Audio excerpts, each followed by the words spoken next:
कौटिल्य प्रसाद, कन्नौज से।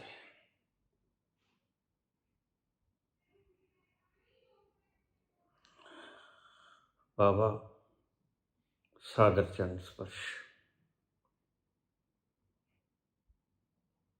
आपकी वीडियो ने संसार बदल दिया।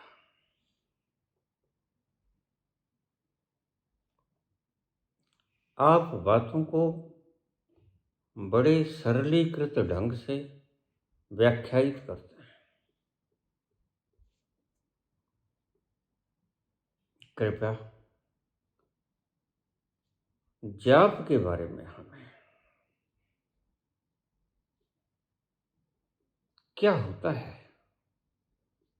What happen when we repeat, जब हम पुनरुक्ति करते हैं, जब हम जाप करते हैं, हमारे भीतर क्या घटता है, क्या प्रोसेस होती है।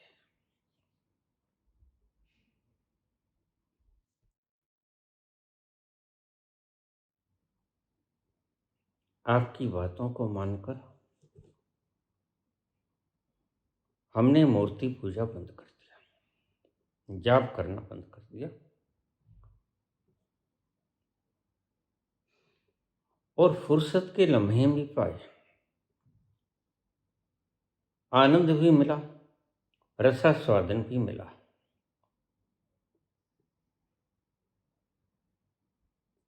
अब कृपा करके हमें इसकी भीतर की रहस्यात्मक तथ्यात्मक वर्णन करने का कष्ट करें।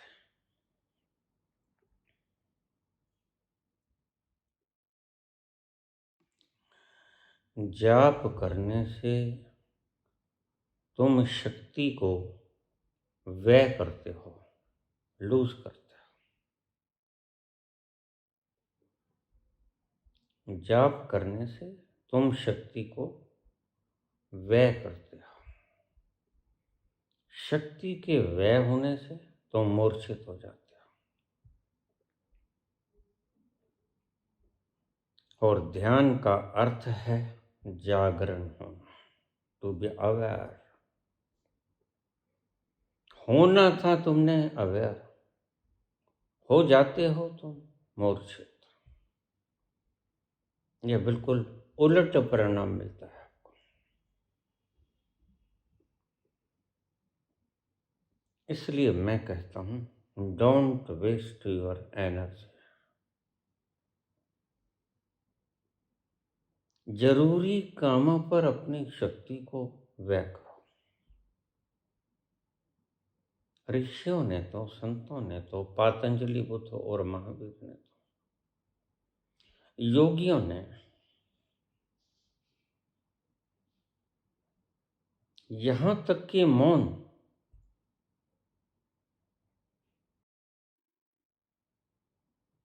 तुम्हें जगाता है, क्योंकि मौन से तुम शक्ति को संचरित करते हो। बोलने से तुम शक्ति को व्यय करते हो, और शक्ति का व्यय तुम्हें मूर्छित कर जाता है। जबकि ध्यान का मतलब है टू बी अवेयर, जागृत होना। होना था तुमने जागृत, हो जाते हो तुम मूर्छित। इस संतों का प्रभाव निराला है।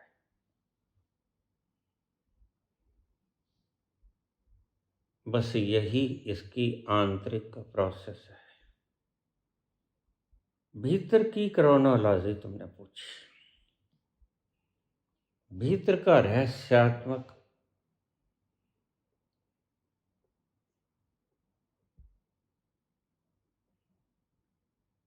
कारण आपने पूछा, तो यही मात्र एक संक्षेप में कहूं, थोड़े शब्दों में कहूं ताकि तुम समझ जाओ। ध्यान का अर्थ है जागृत होना, टू बी अवेयर। और रेपिटेशन से यू लूज योर एनर्जी।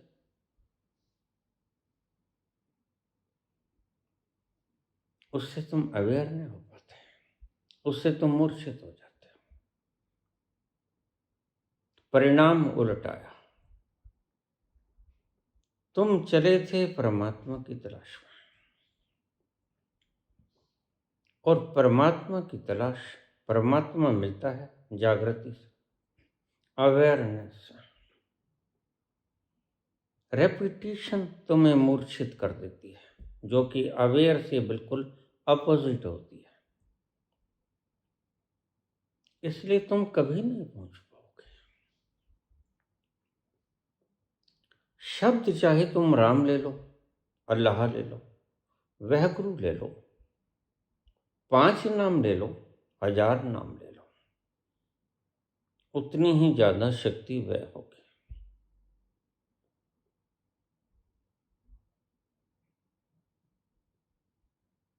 ये बेसिक फिलॉसफी है।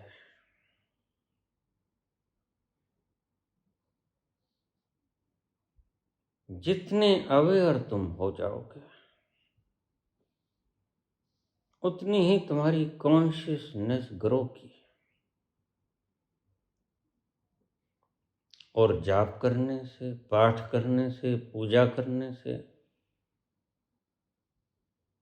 अरदास करने से, फरियाद करने से तुम शक्ति विहीन हो जाते हो।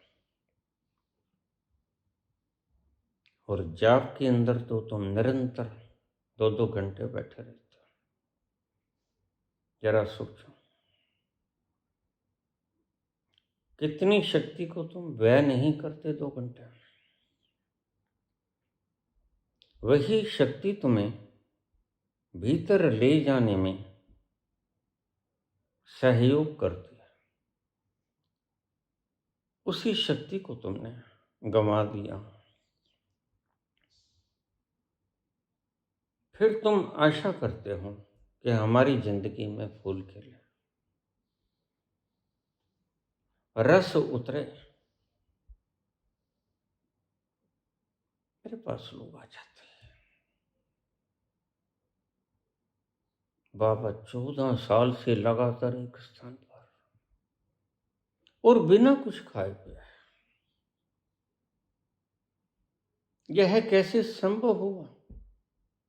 सीधी सी बात है, मैंने एनर्जी को व्यय नहीं किया। जितना थोड़ा सा दूध ले लेता हूं, that is sufficient for my daily purposes. Heart beat, ये लंग्स के लिए श्वास लेना, छोड़ना, इनहेलेशन, एक्सहेलेशन, जो भी शारीरिक प्रक्रियाएं को शक्ति की आवश्यकता है, वह इतनी सी खुराक से मिल जाता है। यह कोई नॉन साइंटिफिक चीज नहीं है, इट्स साइंटिफिक, और मैंने करके दिखा दिया है।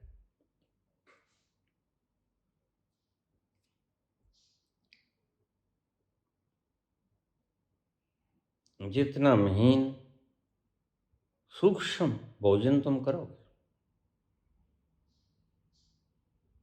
उतनी ही तुम्हारे भीतर शक्ति उत्पन्न होगी, और उतने ही भीतर तुम अपने भीतर उतर सकने में समर्थ हो पाओगे।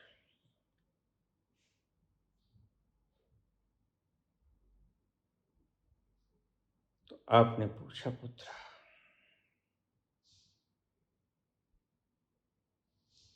कि इसका रहस्यात्मक विवेचन करने का कष्ट करें। मैं बोल रहा हूं,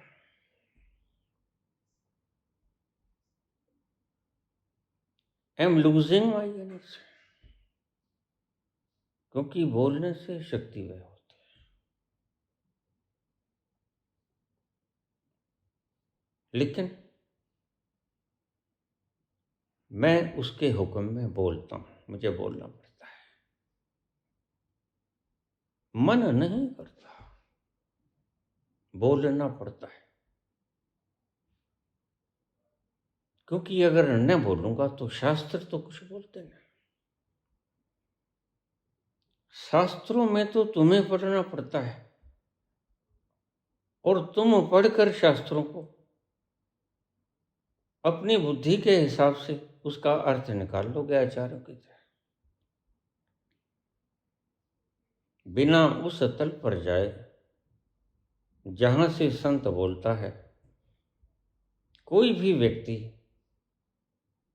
जो शास्त्र को पढ़ेगा उसका मतलब वह अपनी बुद्धि के हिसाब से निकालेगा। इसलिए सारे शास्त्र, सारे आचार्य, सारे सर फेल हो जाएंगे अध्यात्म करने से। संसार के बारे में तुम विवेचना कर सकते हो, लेकिन वो भी आधी अधूरी। परमात्मा के बारे में कुछ नहीं कहा जा सकता, वह सिर्फ शक्ति को व्यय करना है। लेकिन फिर भी हम शक्ति को व्यय करते हैं, क्योंकि अगर बोलेंगे नहीं तो शास्त्र पढ़कर तो तुम समझोगे नहीं। किसी शास्त्र में ये नहीं लिखा कि जाप न करो, बड़े पड़े हैं नाम जप से। तरह तरह की पाखंडों से लोभी लालची गुरुओं ने, पाखंडियों ने निहित तो स्वार्थों के कारण अड़ंग बड़ंग बोल दिया है और तुम उसको ठीक समझते हो। तुम शास्त्र को भगवान के समान पूछते हो, और सही पूछो तो भगवान से भी ज्यादा पूछते हो, क्योंकि भगवान तो आपने देखा नहीं। शास्त्र को सिर पर रख लेते हो, जबकि शास्त्र सिर पे रखने की चीज तो है, लेकिन इसका असली थीम रस तुम पी नहीं पाए। इसके भीतर क्या लिखा है उसके ऊपर तुम चल नहीं सके, प्रैक्टिकल नहीं तुम कर सके। इस थ्योरेटिकल भार को तुम सिर के ऊपर ढोए रहे। यह तो एक भार है।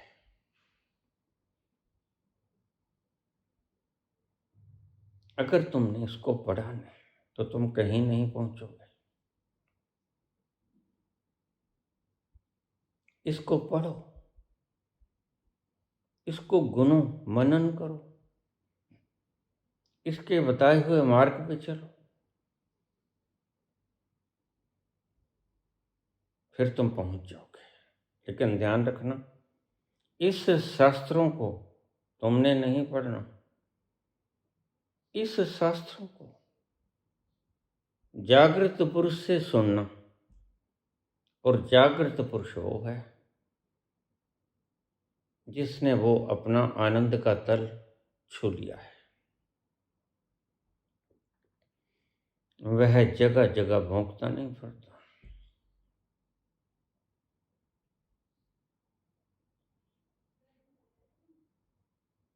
हंसा पायो मान सरोवर,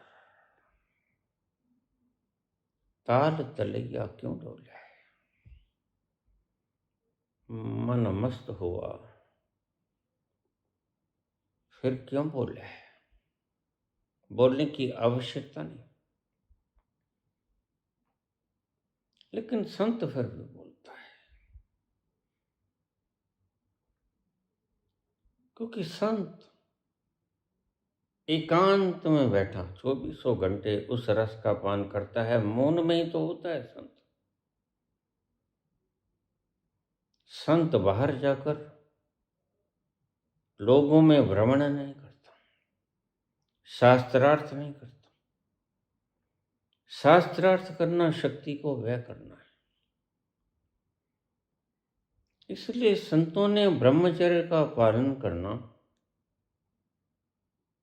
इसका जो अहम कारण था वो टू सेव द एनर्जी।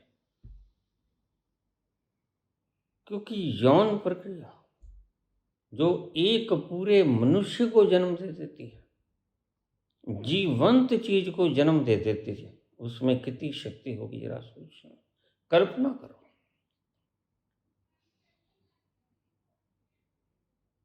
और चीजों की तुम कल्पना करते हो,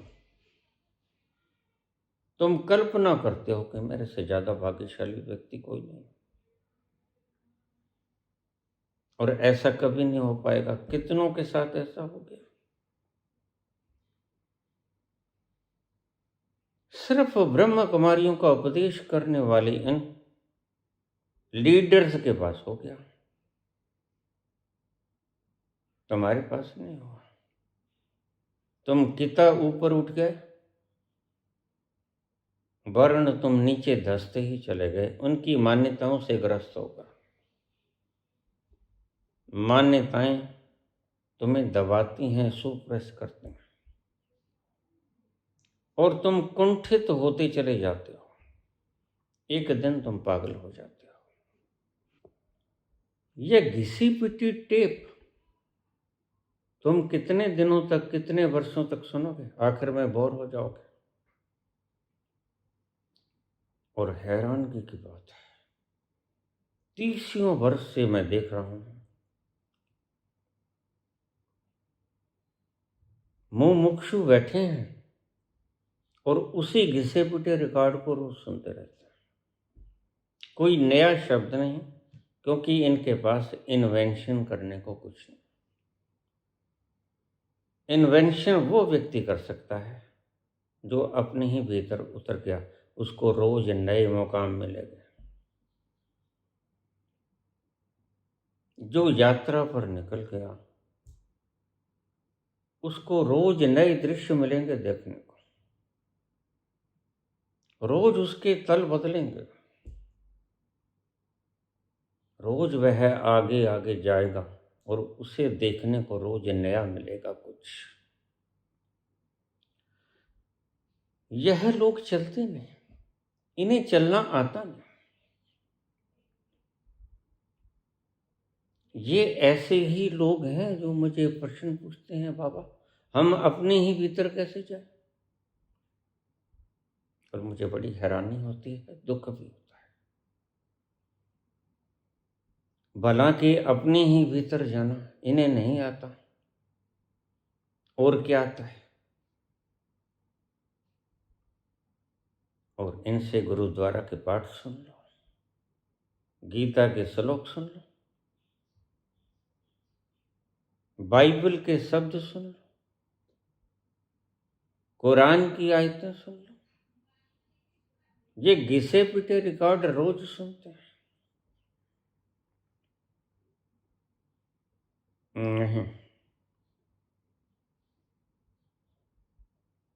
खोजी व्यक्ति चलता है उस राह पर, और उस राह पर चलकर उसे रोज नई चीजें मिलती हैं।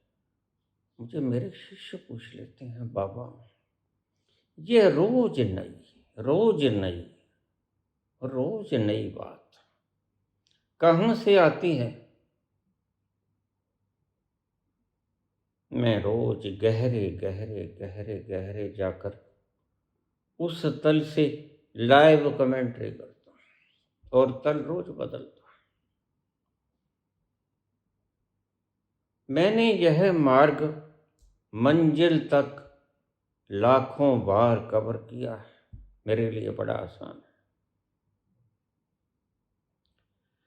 लेकिन आपको बतलाने के लिए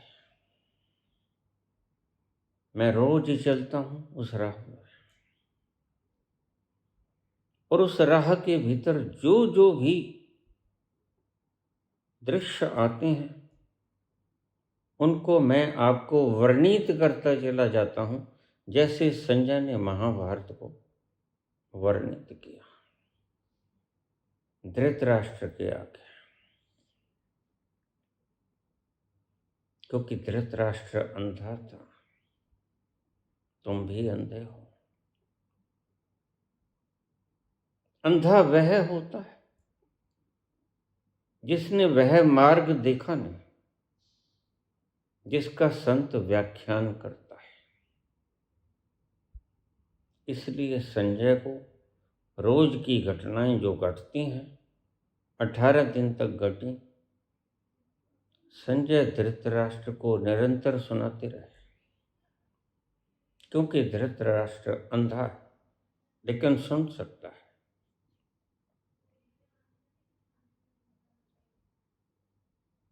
कितने संत आए चले गए, कितने संतों ने क्या क्या बोला, बोलकर चले गए। तुम्हारे कान पर जूं रेंगी? क्या तुम अपने भीतर रत्ती भर भी खिसक पाए? नहीं खिसके। क्यों? क्योंकि तुमने उन शब्दों को पकड़ के अपनी बुद्धि के हिसाब से अर्थ कर लिया। इसलिए मैं इतना सरलीकृत रूप से बोलता हूं कि तुम्हें इसमें तरमीम करने की कोई गुंजाइश बाकी ही ना छोड़ो। हर पहलू से, हर डायमेंशन से एक ही बात को मैं बोलता चला जाऊंगा और हर बार तुम पाओगे नया है। बात वही है, आसमान वही है, रंग अलग है।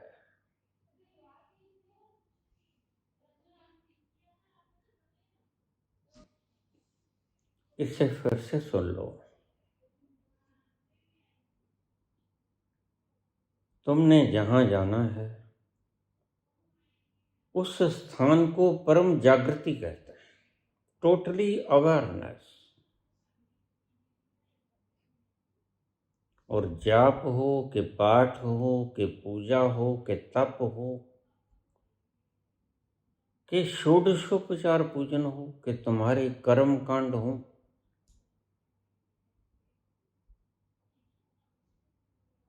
या गलत खान पान हो, चाउमीन, चुग्गा, पिज्जा, जो तुम्हें शक्ति नहीं देंगे,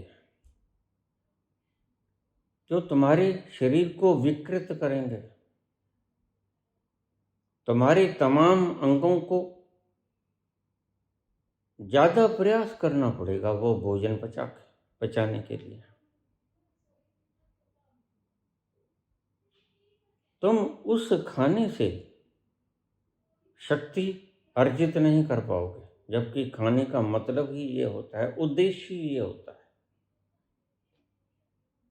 ऐसा खाना खाओ जो तुम्हें शक्ति दे। तुमने हर चीज के अर्थ बदल लिए। तुम खाना खाते हो शक्ति के लिए नहीं, स्वाद के लिए।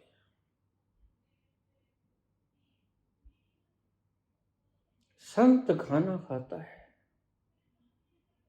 शक्ति के लिए। जो शक्ति इस 24 घंटों में व्यय हो गई उसको फिर से गेन करो।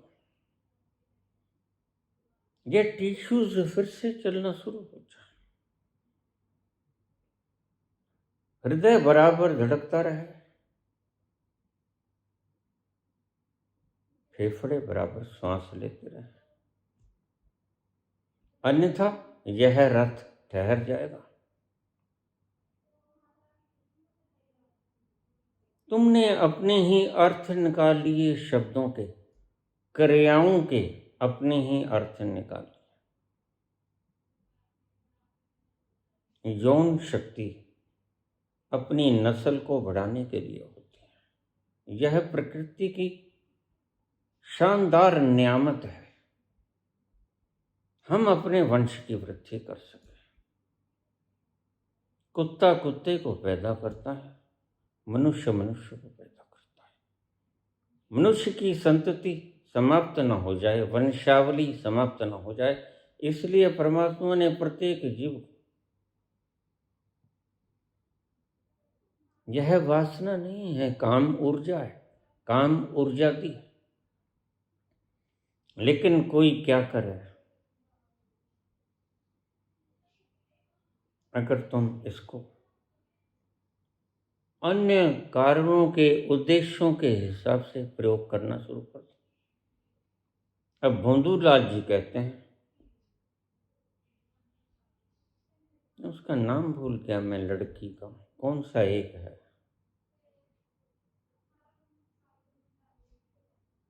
गणचक्कर के ऐसा कुछ नाम है उसका।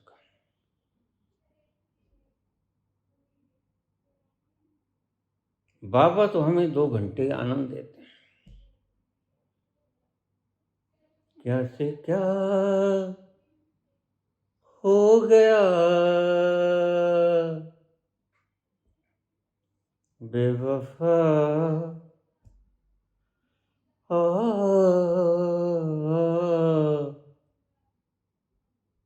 तेरे प्यार में।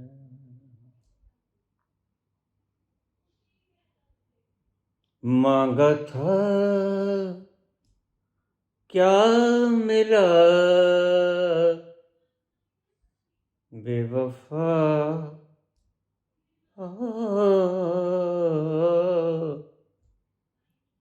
तेरे प्यार में।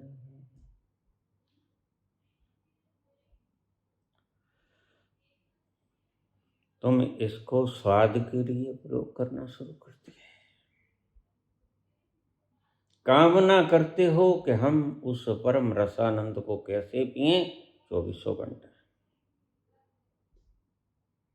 एक दिन ऐसा आएगा, यह जो इंद्रियों के द्वारा तुम क्षण भर का आनंद ले पाते हो, वर्ण सही व्याख्यायित करूं तो इन इंद्रियों के द्वारा जो तुम क्षण भर के आनंद को दूर से निहार लेते हो, वो भी इंद्रियां मना कर देंगी,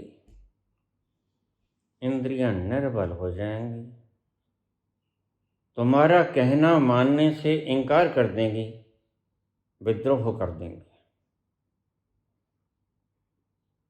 फिर क्या करोगे? संत तुम्हें एक ऐसा रास्ता बताता है, हींग लगे ना फटकड़ी, रंग भी चोखा दे। रंग भी बड़ा मजेदार आता है, सुनहला,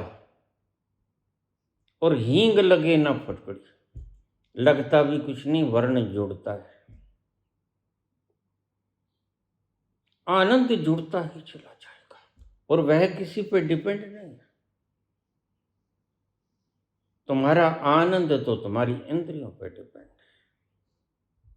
जिस दिन इंद्रियों ने मुख मोड़ लिया, इंद्रियां थक गईं, कमजोर हो गईं,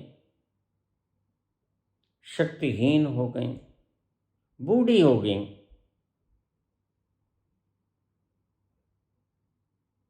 वही तो सहारा था तुम्हारा क्षणिक आनंद का। वो सहारा एक दिन छूट जाएगा। इसलिए संत कहता है,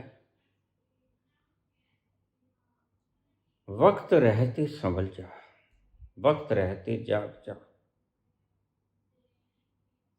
फिर रास्ते में बड़े ढोंगी बैठे तुम्हें लूटने को, मेरी आवाज लोगों तक पहुंचती है।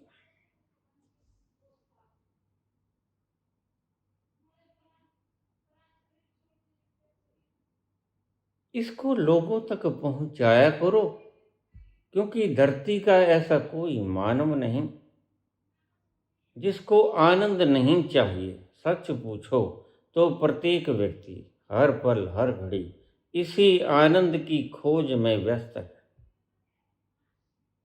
वो कर चाहे कुछ भी रहा है, धन कमा रहा है, मान प्रतिष्ठा कमा रहा है, वो गीत गुनगुना रहा है, वो अपनी बड़ाई करवा रहा है, वह आचार्य बनकर आपको उपनिषदों की व्याख्या बतला रहा है। उसके भीतर के किसी कोने में एक टसक बाकी है, वो टसक है आनंद को पाने की। इस वीडियो को आगे फैलाना एक पुण्य है।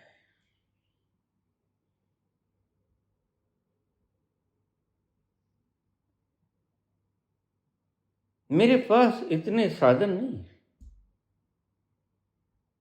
कि मैं शरारती लोगों की तरह एड्स लगा लूं, जगत भर में फैला दूं।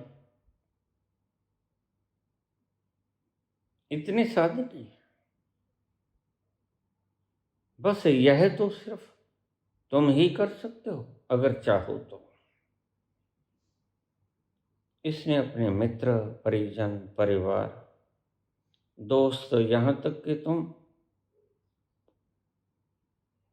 आस पड़ोस को भी प्रसारित कर सकते हो, क्योंकि प्रत्येक व्यक्ति को इसकी आवश्यकता है।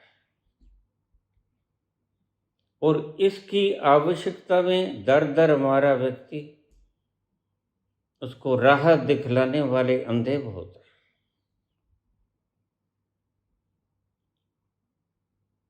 कोई गीता को वांच रहा है, कोई भोंदू नाथ बनकर तुम्हें धन को लूट रहा है और अपनी वासना की पूर्ति भी कर रहा है।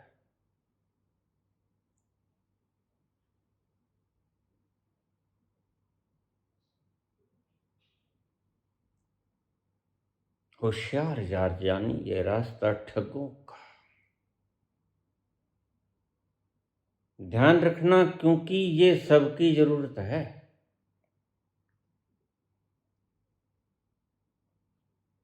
और कोई भी चीज सबकी जरूरत नहीं है। या तो प्रत्येक व्यक्ति को स्वास्थ्य चाहिए, या प्रत्येक व्यक्ति को आनंद चाहिए।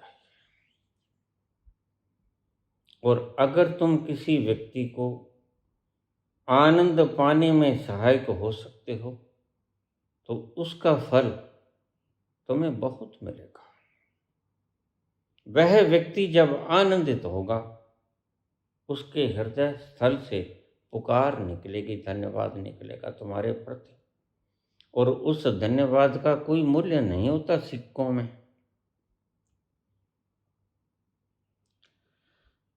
इसलिए संत बोलता है,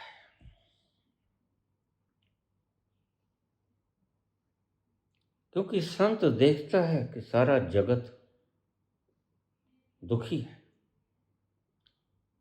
और संत जानता है कि इस दुख को सुख में बदलना मेरे पास मंत्र है। इसलिए संत बोलता है, जिसने मेरे शब्द को सुन लिया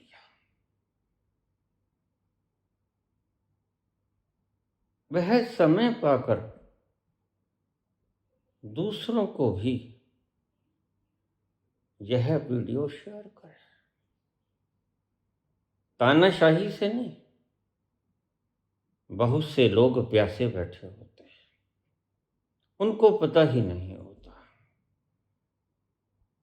कि इस वीडियो में उनके मर्ज की दवा है, उनके दर्द की दवा है, उनकी बीमारी का स्वास्थ्य इसके भीतर छुपा है। वो चूक जाते हैं अभाव में, उनके पास वीडियो पहुंचती नहीं। बहुत से लोग मुझे कहते थे 6 वर्ष हो जाएंगे 3 मई को बोलते बोलते, बाबा जी आप कहाँ थे? मैं कहता हूँ पुत्र मैं तो यही था। और बोल रहा था तो बहुत से भाग्यशाली लोग मुझे कोरोना काल से लगातार सुन रहे हैं। और मुझे आश्चर्य होता है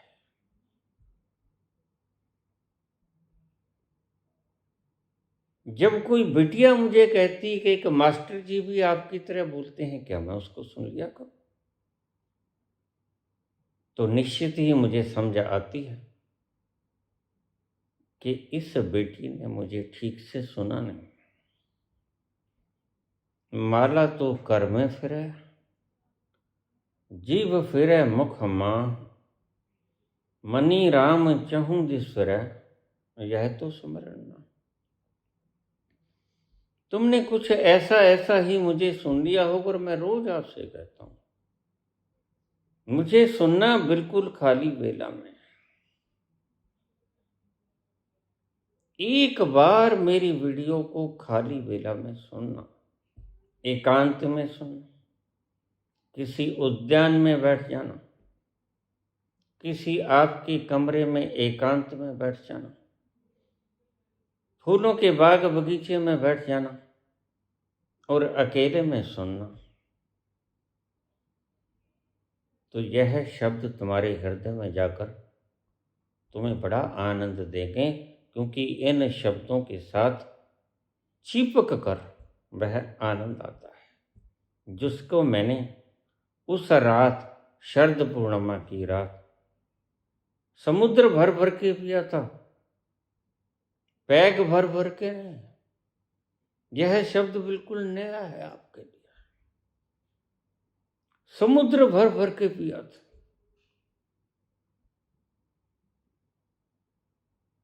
जरा सोचो, इसकी क्वांटिटी का अंदाजा क्या है? No measurement is there. ये थोड़ा थोड़ा करके शब्दों के साथ चिपट के आ जाता है और सुनने वाले के कानों के द्वारा उस स्थल पे पहुंच जाता है जहां पर आनंद ये स्टोर होता रहता है तुम्हारा। जितना सुनोगे उतना आनंद की बरसात भी तुम्हारे भीतर इकट्ठी होती जाएगी और एक दिन तुम्हें कुछ भी नहीं करना पड़ेगा, नथिंग टू डू। तभी तो बाबा ने कहा, सुनिए दुख पाप का नाश। सुनने मात्र से ही तुम्हारी भ्रांतियां टूट जाएंगी। और तुम्हारी भ्रांति क्या है? जन्मों जन्मों से तुम्हारी एक ही भ्रांति है, मैं यह शरीर हूँ, इंद्रियां हूँ, मन हूँ, विचार हूँ, विकार हूँ। और बहुत से ऐसे लोग, चारवाक जैसे, मार्कस जैसे, अपनी नाकामियों को, अपनी षड्यंत्रों को तुम्हारे हृदय स्थल में पटकने को कामयाब हो गए और तुमने उनको अपना लिया, तुम उनके अनुकरण करने लगे। आज प्रत्येक व्यक्ति किसी न किसी का अनुकरण कर रहा है, तो उसे थोड़ा सा ठहर के देखना चाहिए कि क्या मैं जो ये बता रही हैं ये करके कुछ आनंद की प्राप्ति कर पाया, कुछ ठहर पाया। कभी ऐसा तो नहीं कि मैं और भी ज्यादा दौड़ने लग गया।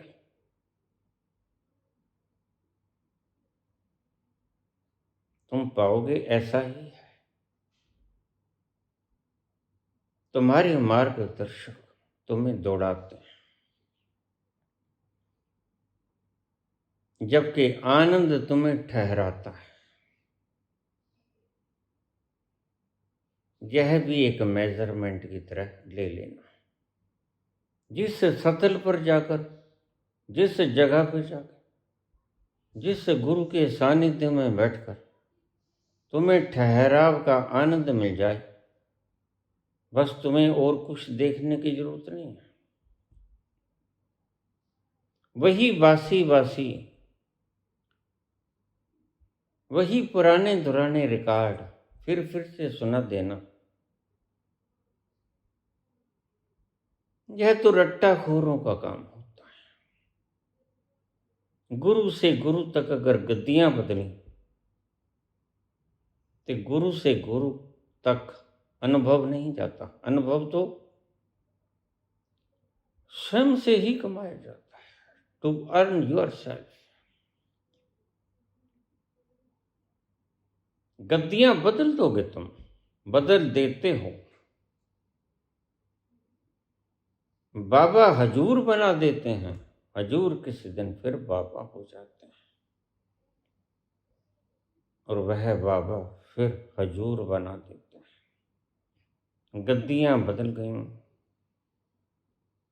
ज्ञान ट्रांसफर नहीं हो सकता, वह तो खुद का अर्जन करना होता है। इसलिए मैं तुम्हें कहता हूं, बिना वक्त गंवाए अपने अंतस में उतरने का प्रयास करो, वही मिलेगा तुम्हें, पक्का। तुमने कभी ख्याल नहीं किया, क्योंकि तुम्हारी प्रज्ञा इतनी बारीक नहीं है। जिनको तुम स्वाद या आनंद का संज्ञा देते हो, बस उस क्षण में एक चीज देखना कि तुम ठहर जाते हो पल भर के लिए। चाहे संभोग के पीक पॉइंट पे हो, तुम पल भर के लिए ठहर जाओगे। चाहे कोई स्वादिष्ट वस्तु को जीवा पर रखो, उसका टेस्ट इतना होगा कि तुम पल भर के लिए ठहर जाओगे। कोई सुंदर संगीत तुम्हारे कानों में पड़े, तो पल भर के लिए तुम मंत्र मुग्ध हो जाओगे, यानी ठहर जाओगे। तुमने सुंदर दृश्य देखा, कोई प्राकृतिक या कोई आर्टिफिशियल, तुम वहां ठहर जाओगे, और जिस घड़ी तुम ठहरे वो घड़ी आनंद की होती है। इसको आप सर्कल में चलो।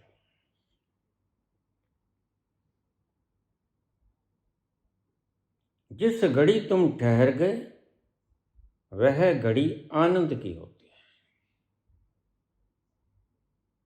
तो ये क्षणिक ठहराव तो तुम्हें संसार में भी मिल जाएगा। डेरों में लोग वैसे नहीं जाते, इन संस्थानों में लोग वैसे नहीं जाते। पल भर का ठहराव यहां भी मिलता है। अंतरंग क्षणों के संभोग के क्षणों की तरह, बिल्कुल नीरस नहीं है ये। नीरस तो राजनेताओं के भाषण भी नहीं होते। वहां भी कहीं ना कहीं रस की एक बूंद छलक जाती है कभी कभी, तभी तुम बैठे रहते हो। एक बात को मेजरमेंट के रूप में ले लेना, ठहराव तुम्हारा अंतिम उद्देश्य है।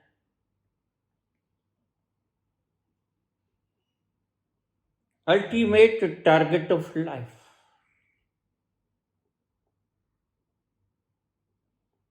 उस घड़ी का इंतजार करना जिस घड़ी में तुम परिपूर्ण रूप से ठहर जाओ। उस दिन तुम्हारा रोमा रोमा नाचेगा। उस दिन तुम पाओगे हवा की तासीर बदल गई। खिजाओं ने फिजाओं का दामन थामा। मुरझाए फूल खिल गए।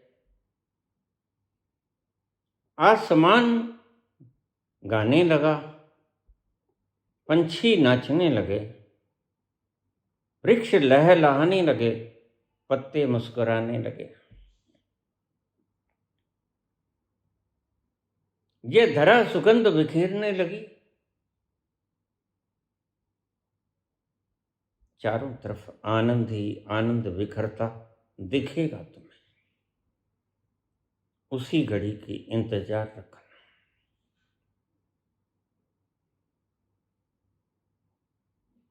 उसी घड़ी को इंतजार करना, वह कब आए। हम इंतजार करेंगे, हम इंतजार करेंगे, कयामत तक खुदा करे कि कयामत हो और तू आए, खुदा करे कि कयामत हो और तू आए, हम इंतजार करेंगे। कुछ भी करो, लेकिन उस घड़ी का इंतजार मन के गहरे तलों पर बना ही रहेगा तुम्हें कि वह घड़ी कब आएगी, वह पल कब आएगा। उसी पल के इंतजार में तुम गली गली कूचा कूचा छान देते हो। तुम्हें उसी पल का इंतजार है, और वह पल जब तुम्हें नहीं मिलता कांस्टेंट रूप में, धारा प्रवाह रूप में, अखंड रूप में, तो तुम इंद्रियों के माध्यम से क्षणिक का आनंद लेना शुरू कर देते हो।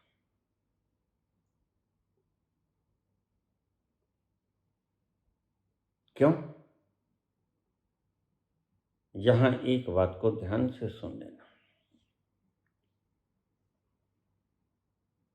उसका कारण है तुम धैर्य नहीं रख पाते।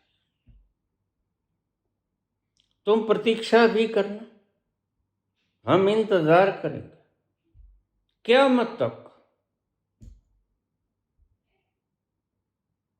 अनलिमिटेड वक्त तक, जब तक क़यामत ना होगी। और ये क़यामत तुम्हारे अहंकार की आएगी, तुम्हें नहीं आएगी। जो तुम अपने आप को समझे बैठे हो, उसको क़यामत कभी नहीं आती। विज्ञान कहता है matter can neither be created nor can be destroyed, और संत कहता है नैनम छिदन्ति शस्त्राणि नैनम दहति पावका न चैनम क्लेदन्त्यापो न शोष्यति मारुतः। फिर मरता क्या है?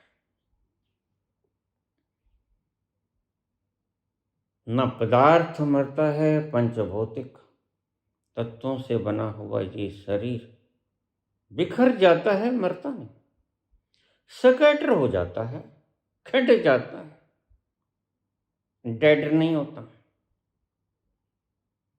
और कृष्ण भगवान कहते हैं कि आत्मा मरती नहीं, मर सकती नहीं, दो ही तो चीजें हैं। फिर ना पदार्थ मरता है, ना चेतना मरती है, फिर मरता कौन है? यही तो तुम समझ नहीं पाए पुत्र आज तक। न पदार्थ मिटता है, न चेतना मिटती है। तो तुमने कभी स्वप्न देखा? तुम सोते हो ये भी जानते हो, तुम जागते हो, जागते हुए 100 तरह के क्रियाकलाप करते हो ये भी जानते हो। और तुमने एक संधि खेद का पल भी देखा होगा, छोटा सा पल, उसे स्वप्न कहते हैं।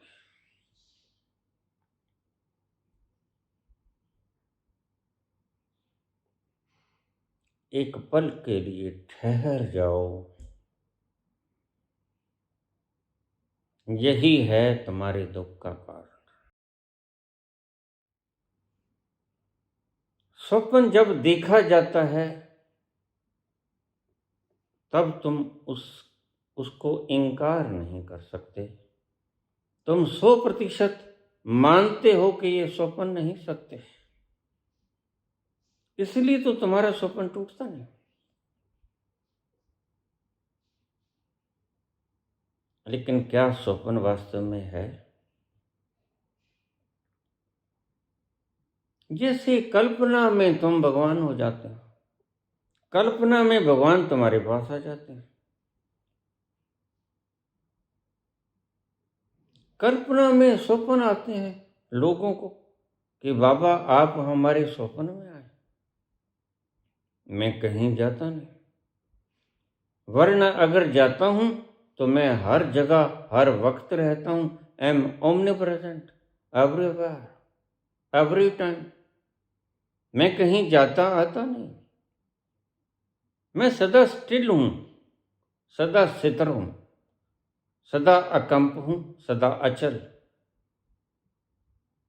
मैं जरा भी इधर से सूत इधर उधर नहीं होता।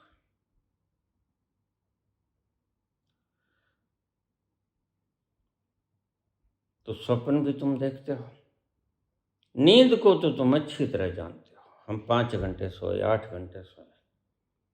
जागृति को भी तुम अच्छी तरह जानते हो, क्योंकि वह लंबे चिरकाल तक होती है। लेकिन एक बीच में छोटा सा लम्हा होता है, वो स्वप्न का है। एक ख्वाब सा देखा था हमने, जब आंख खुली तो टूट गया, जब आंख खुली तो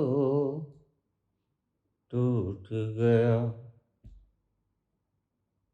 मरने की खबर ए जाने जिगर, मिल जाए कभी तो मत रोना, हम छोड़ चले हैं महफिल।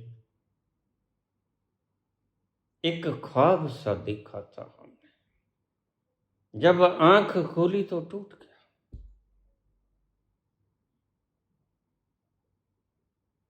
तुम जिंदगी के ऊपर लाखों करोड़ों किताबें लिख देते हो, मृत्यु के ऊपर लाखों करोड़ों किताबें लिख देते हो, लेकिन कभी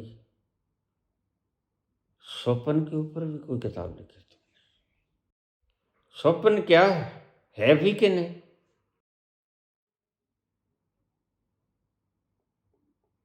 कौन सा ऐसा व्यक्ति है जिसने कभी स्वप्न नहीं देखा? कोई? स्वप्न सभी देखते हैं, और मुझे जरा क्षण भर ठहर के बताओ कि क्या वो सपन जब तुम देख रहे थे, क्या तुम्हें सत्य नहीं लग रहा था? लग रहा था। तुम जहाज पर जा रहे हो, जहाज क्रैश हो गया और तुम डर गए, और डर के कारण तुम्हारी जाग खुली, और स्वप्न में वह क्रैश, बिखर गया सारा मलबा, यात्री सभी इधर उधर हो गए। लेकिन जब आंख खोली तो तुमने क्या देखा? कोई जहाज का मलबा देखा? कोई जहाज के भीतर टनों टनों पेट्रोल डीजल होता है, क्या तुमने देखा? उसका कोई पुर्जा, उसका कोई पायलट, उसके भीतर बैठी हुई कुछ सवारियां तुमने देखी? उसका एक बाल भी तुमने देखा किसी सवारी का? नहीं। कहाँ गए वो?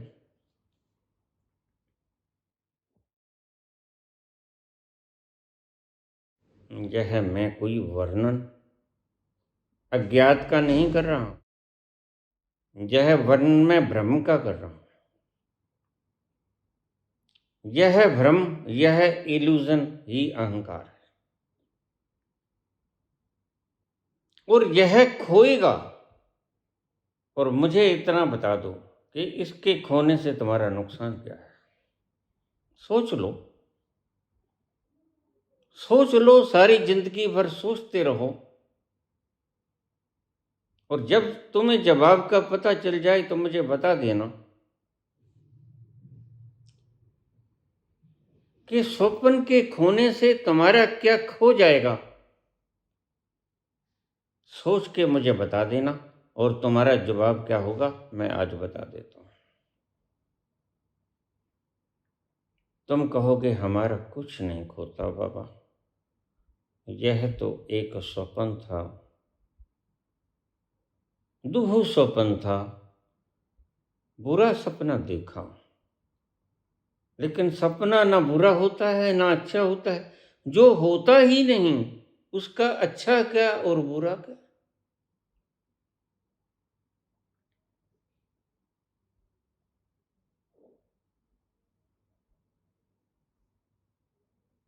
यह जो खोएगा उसके खोने से तुम्हारा कुछ नहीं बिगड़ेगा। इसलिए संत कहते हैं, जिसके खोने से तुम कुछ खोते नहीं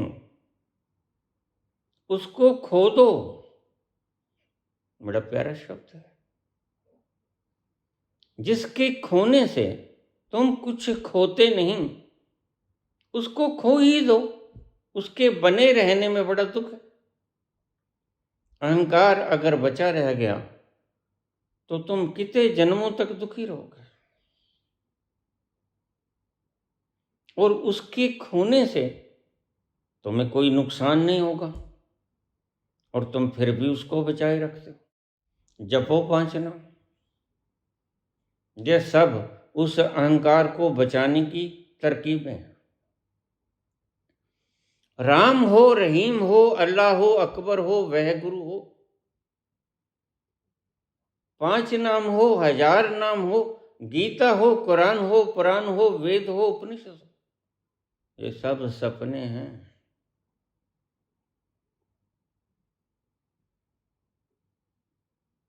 इन सपनों को छोड़ दो। इन सपनों को छोड़ दो। इन सपनों के बोझ के तले तुम दबे हुए अपने आप को भूल गए। जब तुम सपना देखते हो तो तुम स्वयं को भूल जाते हो।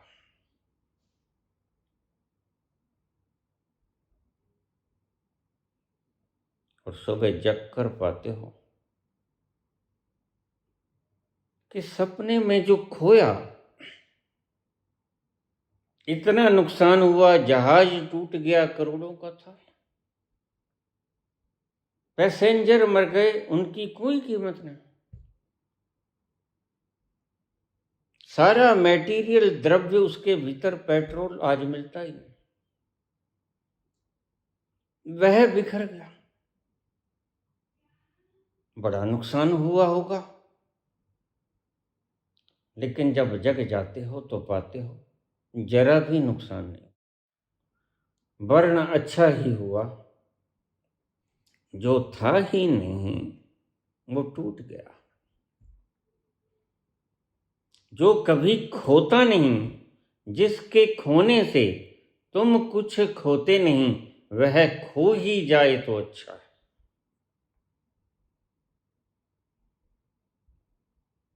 लेकिन हैरानी की बात है कि अगर कोई गुरु तुम्हें जगाता है तो तुम उसे प्रतिशोध लेते हो।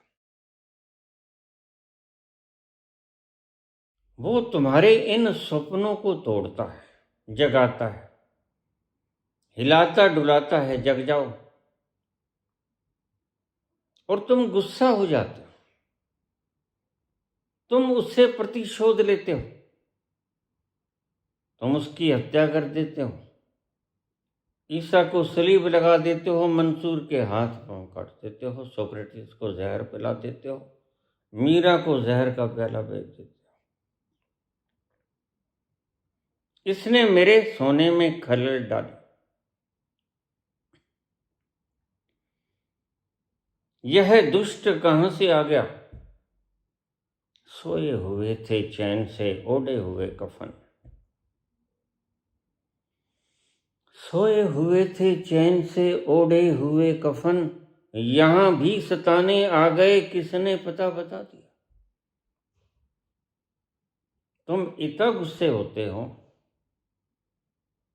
कि उस जगाने वाले से तुम प्रतिशोध लेते हो, वह तुम्हारा दुश्मन हो जाता है।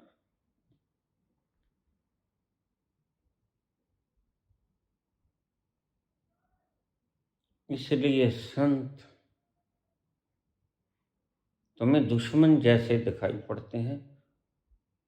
तुम सुंदर सपने देख रहे थे, बाग बगीचों में अपने प्रेमी प्रेमिका के साथ बतिया रहे थे। अभी अभी तो आए हो, बहार बन के छाए हो। हवा जरा बहक तो ले, हवा जरा महक तो ले, नजर जरा बहक तो ले। ये शाम ढल तो ले जरा, ये शाम ढल तो ले जरा। ये दिल संभल तो ले जरा। अभी तो कुछ कहा नहीं, अभी तो कुछ सुना नहीं। अभी न जाओ छोड़कर, ये दिल अभी भरा नहीं। जगाने वाला तुम्हें दुश्मन की तरह लगता है, इसलिए बहुत से गुरुओं को तुमने मार डाला, जबकि वो इस संसार की अमूल्य धरोहर थे। तुम्हें उन्हें बचा के रखना था। कुछ लोग समझदार होते हैं, वो अपने मार्गदर्शकों को बचा के रखते हैं। वो जानते हैं कि इनका जगाना हमारे हित में है। अच्छा हुआ सपना टूट गया।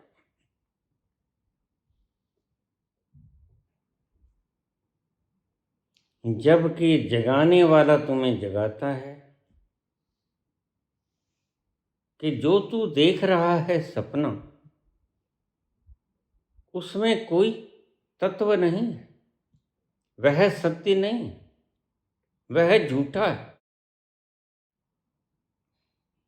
बहुत सपना देख लिया, अब जाग जाओ। तुम नाराज हो जाते हो, तुम कहते हो हमारी मान्यताएं तोड़ दी, जैसे कि तुम्हारी मान्यताएं तुम्हारे दर्शन से आई हूं। नहीं, मैंने कल ही कहा था, बाबा कहते हैं मन्ने की गति कही ना जाए। एक तुम मानते हो खोपड़ी से, वो गलत होता है। एक अपने अंतस्थल में जाकर मानना पड़ता है, देख कर। जैसे तुम ताजमहल के सामने जाकर ताजमहल को देखकर तुम्हें ताजमहल है यह मानना पड़ जाए, वह सच होगा। वह तुम्हें मानना ही पड़ेगा। वह किसी के कहे सुने से नहीं मानोगे, वो देखने से मानोगे। देखने से भ्रम टूट जाता है।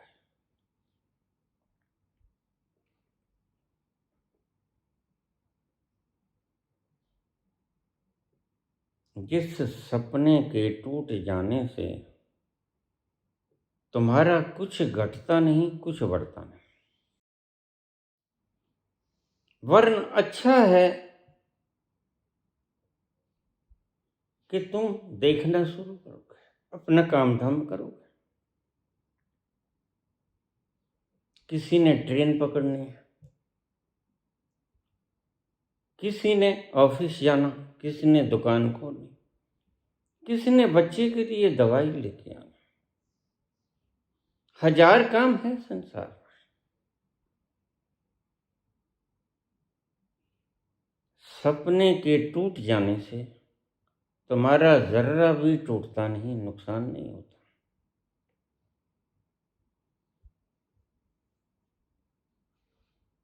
उसी को संत कहता है कि तोड़ दे। जिसके टूटने से तुम्हें कोई नुकसान नहीं होगा, उसको टूट ही जाने दे।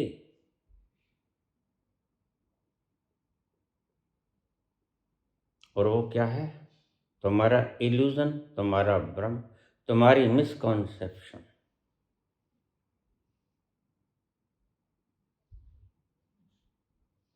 तुम कौन हो, तुम्हें जन्मों जन्मों से इस बात का पता नहीं लगा। और पाखंडी गुरु तुम्हें कहते हैं कि यह जप कर लो, रेपिटेशन कर लो, तुम्हें तुम्हारा पता चल जाएगा। कैसे पता चलेगा? तुम याद तो राधा को करते हो, परिणाम में तुम्हें तुम्हारा पता चल जाएगा कि तुम कौन हो। ये कैसे संभव है?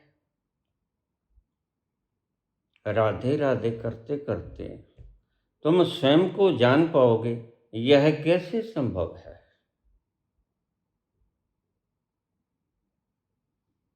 राधा राधा करते करते तो राधा की स्मृति बनेगी, जैसे तुमने तस्वीर देखी राधा, बस इससे ज्यादा कुछ नहीं। आलू आलू करते करते तुम्हारी नजरों के सामने क्या आया करता है इमेजिनेशन में? ब्रेन में रिफ्लेक्शन किस चीज की आती है? आलू की। टमाटर को याद करोगे, टमाटर की याद आएगी छवि, क्योंकि वो तुमने देखा है। जिस परमात्मा को तुम याद करने चले हो, तुमने कभी देखा? कैसे करोगे याद उसको? It's impossible. और इस इम्पॉसिबल काम को करने के लिए गुरु तुम्हें कहते हैं। इसलिए मैं रोज कहता हूं, डेरों में लंबे लंबे बांस गाड़ दिए गए हैं, चढ़ते रहो उतरते रहो, चढ़ते रहो उतरते रहो। 10-5 किला जमीन है हमारे नाम करा दो।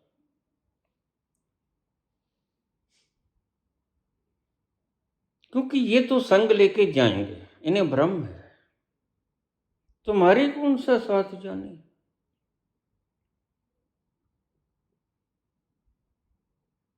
बस इन्हीं आदमियों से संभल के रहना। मैं सुनी सुनाई बात नहीं करता, पढ़ी पढ़ाई बात नहीं करता, मैं देखा देखी बात कहता हूं, अपने अनुभव की बात कहता हूं। इसको मन करे तो स्वीकार कर लेना, नहीं मन करे तो ये समझ लेना अभी परमात्मा की इच्छा नहीं है, एक उसकी भी इच्छा है। और सच में कहूं तो इच्छा ही उसकी होती है। अगर मैं अब बोल रहा हूं, तुम सुन रहे हो, तो उसकी इच्छा के कारण ही सुन रहे हो, अन्यथा तुम नहीं सुन पाते। यह बात हमारी खोपड़ी को जचती नहीं, लेकिन सत्य को खोपड़ी के जचने या न जचने से क्या लेना होता है? सत्य किसी का मोहताज नहीं होता, सत्य अपनी मस्त चाल से चलता है।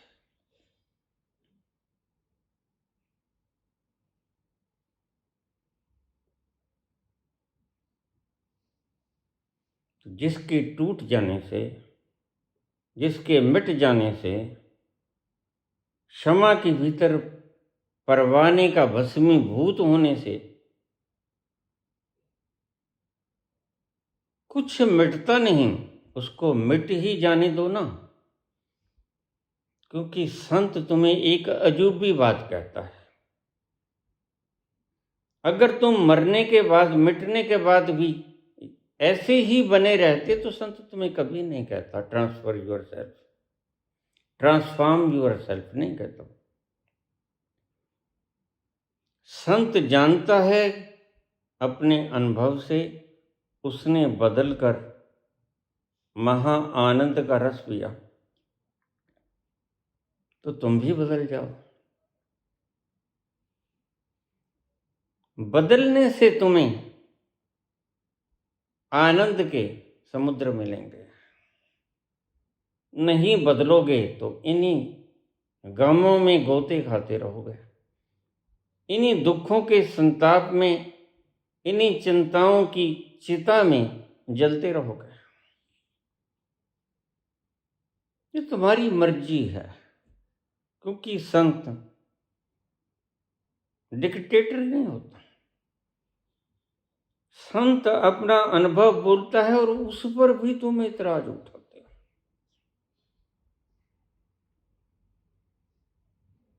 संत अपना अनुभव बोलता है और उस पर भी तुम प्रतिक्रिया करते हो। भला देखो, अगर मैं कहूं कि मैंने ऐसा देखा,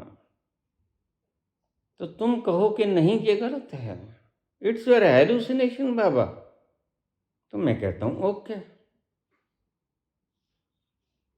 तो अगर आचार्य कहते कि enlightenment does not exist, then okay. इसका यही मतलब हुआ ना कि तुमने नहीं जाना एनलाइटनमेंट को। अगर मार्कस कहते हैं परमात्मा नहीं है, तो यही मतलब है ना कि इस बेचारे ने जाना नहीं। तो सत्य बोलता है ना, इतना ईमानदार तो है। चार्वाक ने कर्मों के लेन देन के सिद्धांत को नकार दिया। वह कहता रिडम कृत्वा घृतम पीवेत, यदा जीवेत सुखी जीवेत, भस्म भूतस्य देहस्य पुनरागमनम कुतः। तो ठीक है, कर्जी उठा लो, शराब पी लो, चाउमीन चुग्गा खा लो,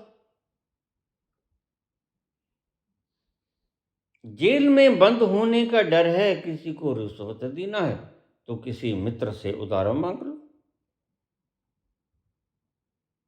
और फिर कह दो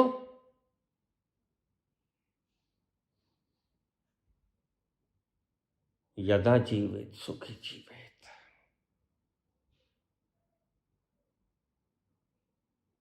ऋणम कृत्वा घृतम पीवेत, भस्म भूतस्य देहस्य पुनरागमनम कुतः। इंतजार करो कि कब तुम मरो और कब ऋण देने वाला मरे। यहां कोई वापसी वगैरह तो होती ही नहीं, इसलिए उल्टा इल्जाम लगा दो। उसने जो पैसे दिए गुनाह किए, ऊपर और खर्च करवा दो। इसलिए तो ये तड़पते हैं दिन भर रात, और इसके सहयोग करने वाले व्यक्ति भी तड़पते हैं। फिर ये कहते हैं मेरे पास बाबा सुकून नहीं। सुकून क्या खाक आएगा? जब तुमने सपने को सत्य मान लिया, तो सुकून की प्रतीक्षा न करो। तुम दुख के विष के समुद्रों में अनंत काल तक डूबे रहोगे।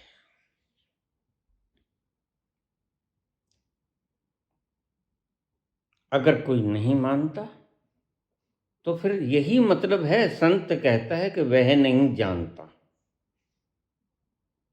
इसका इतना सा मतलब है।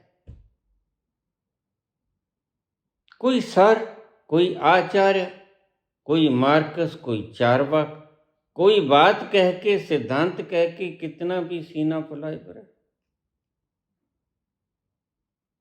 लेकिन संत एक बात में ही खत्म कर देता है कहानी। बेचारा सत्य तो बोलता है, ईमानदार तो है,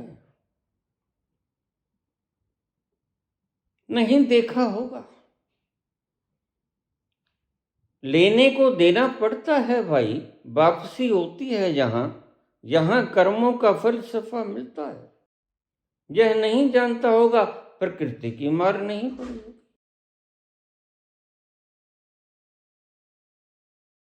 और जब प्रकृति की मार पड़ती है तो ये कांपने लग जाता है।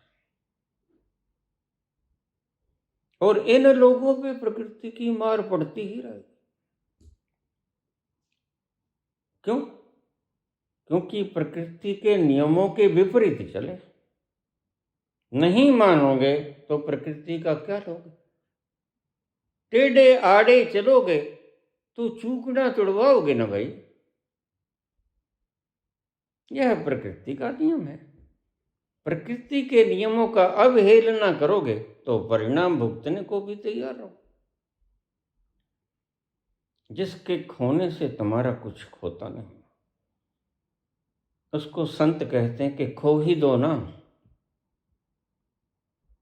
और संत कहते हैं कि इसको खोने के बाद एक बार तुम्हें दड़का तो होगा। इसलिए मैं विवेकानंद को कोई ज्यादा समझदार व्यक्ति नहीं कहता, क्योंकि समझदार उस वक्त ये नहीं कहता, थर्राता नहीं, कांपता नहीं। वो कहता है बाबा थोड़ा सा और तेजी से फेंक। वो नहीं कहता बाबा मेरे माँ बाप भी हैं, मेरे भाई बहन भी हैं, ये क्या खाक मुमुक्षु था वो। विवेकानंद को तुम महान पुरुष कहते हो, मैं महान पुरुष नहीं कहता, मैं क्षुद्र पुरुष कहता हूं। जो मृत्यु से डर गया वह महान क्या खाक। महान तो सुभाष चंद्र बोस थे, महान तो भगत सिंह थे, महान तो राजगुरु सुखदेव थे, महान तो जतिन दा थे, जो मृत्यु के सामने कांपी नहीं। और यह तथा कथित मुमुक्षु विवेकानंद नरेंद्र नाथ मृत्यु से डर गया तो बाबा ने हाथ उठा लिया, ठीक। फिर तो ऐसे ही लोगों को परेशान किया, हर किसी से पूछ लेता था परमात्मा है, तुमने देखा है, मुझे दिखला सकते हो। आज मैं दिखलाने वाला आया तो तू कांपने क्यों लग गया।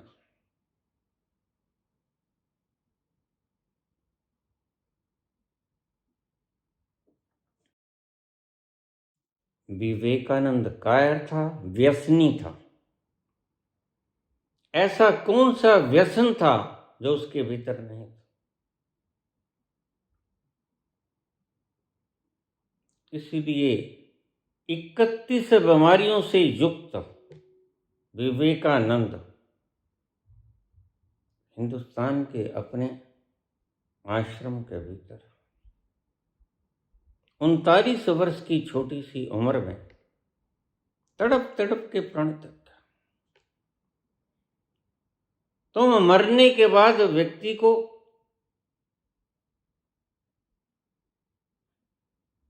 श्लाघा करने में चूकते नहीं। फिर तो जब ओशो का जन्म हुआ था तो नर्मदा उनके पांव छूने आई थी।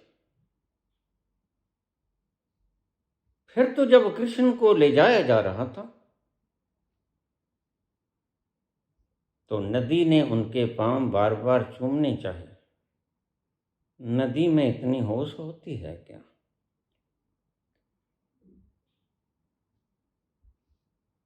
लेकिन ये भक्तों की मजबूरी है।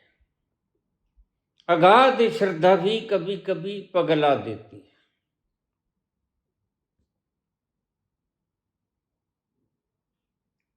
अपने भीतर उतर कर अगर अगाध श्रद्धा पैदा हो जाए वो तो है हीरा। अगर आनंद का लुत्फ उठा के तुम्हारे भीतर अगाध श्रद्धा पैदा हो जाए वो तो है सही। अगर किसी व्यक्ति को वैसे ही अगाध श्रद्धा से तुम भर जाओ वह स्वप्न जैसा है। तो गोरख कहते हैं मरो हे जोगी मरो, जिस मरने से तुम डरते हो मरो। मरण है मीठा, क्यों।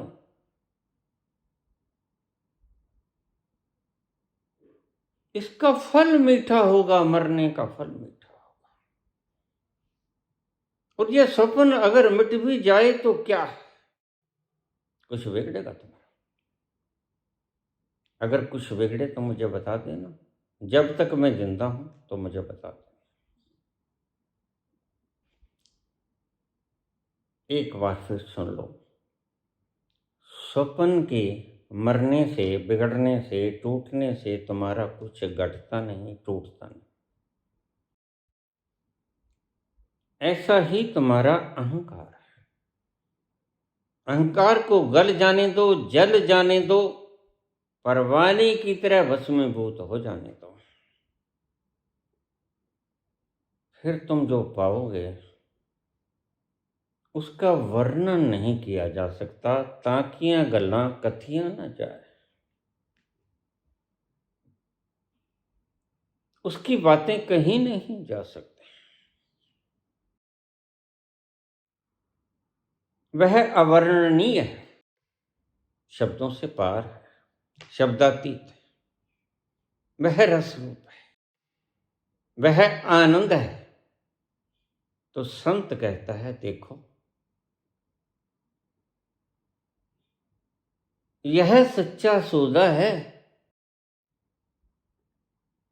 यह सच्चा सौदा कर लो, अर्ज क्या है।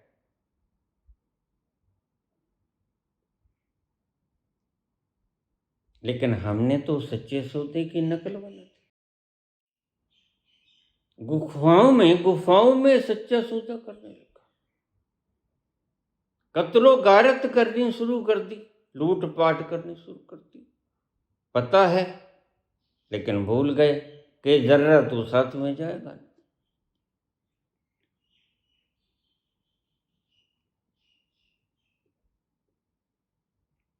संत कहते हैं कि यह सच्चा सौदा है।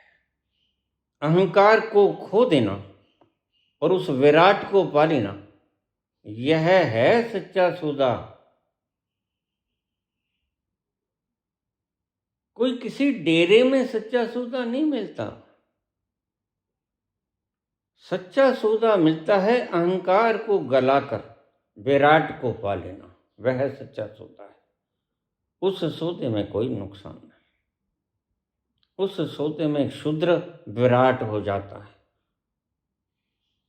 उस सौदे में दुखी व्यक्ति, भटकता हुआ मानव, दौड़ता हुआ मानव ठहर जाता है और एक बार की इतना समुद्र आनंद का पा लेता है जिसका कोई और छोर नहीं होता।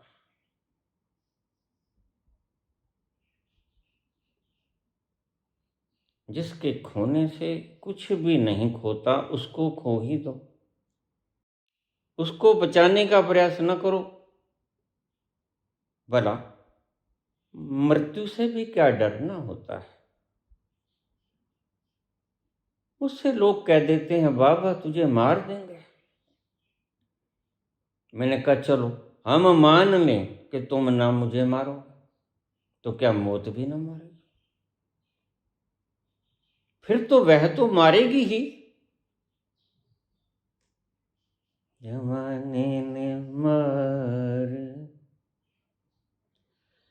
जवां कैसे कह, जमी खा गई आसमां कैसे कैसे, जमाने ने मार जवां कैसे कह, जमी खा गई आसमां कैसे कैसे। क्या मौत भी ना मारेगी? फिर क्या करोगे?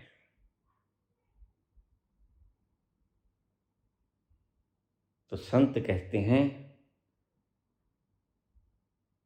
जब मौत मार ही देगी तो फिर मरने से डरते क्यों हो? यह सच्चा सौदा कर लो। जिसके खोने से तुम्हें बिगड़ता भी कुछ नहीं, वरन तुम विराट हो जाते हो।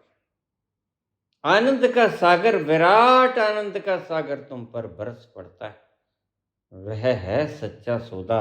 अन्यथा तब तक तुम झूठा सौदा ही कर रहे हो।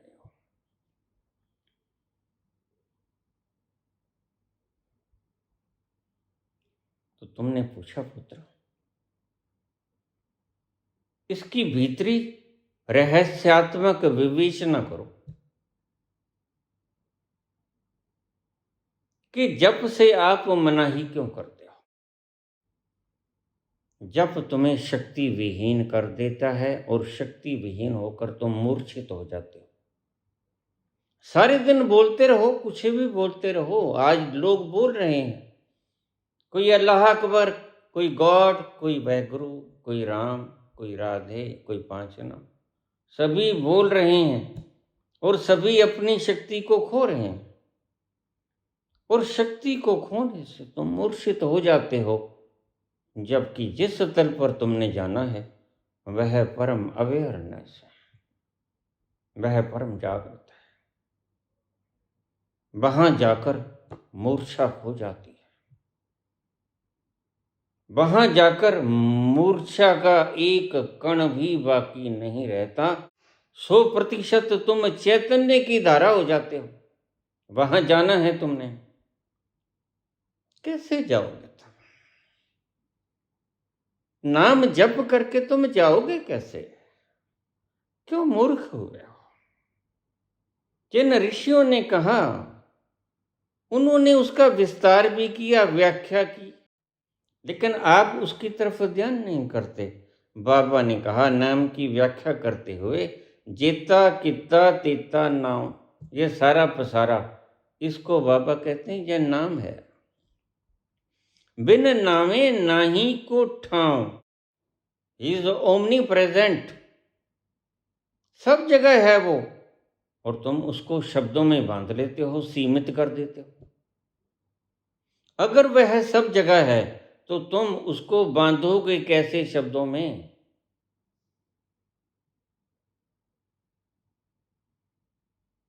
रेपिटेशन से you will lose your energy. और जहां जाना है वहां वृहद शक्ति की आवश्यकता है। वृहद शक्ति के द्वारा तुम उस वृहद शक्ति और चेतना के सागर में समा जाओगे। यह तुम्हारा अंतिम लक्ष्य है। इसलिए मैं कहता हूं मत करो छल।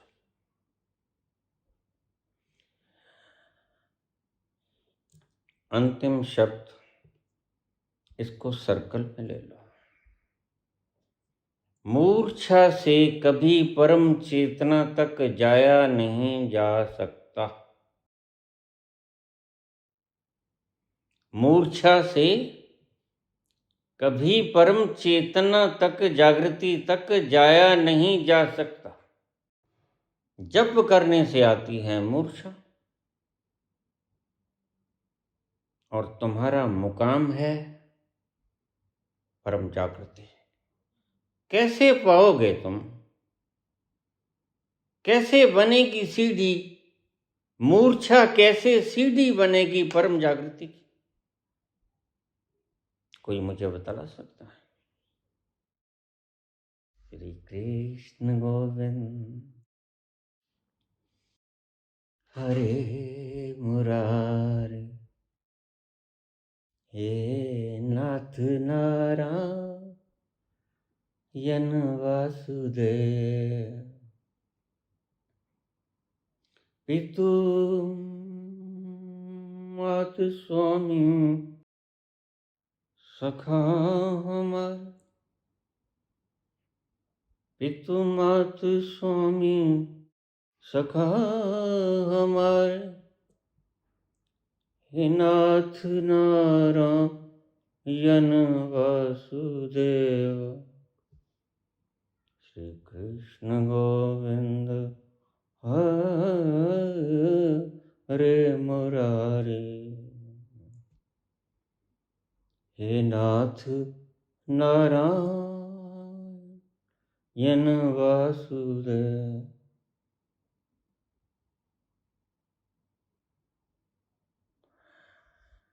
धन्यवाद।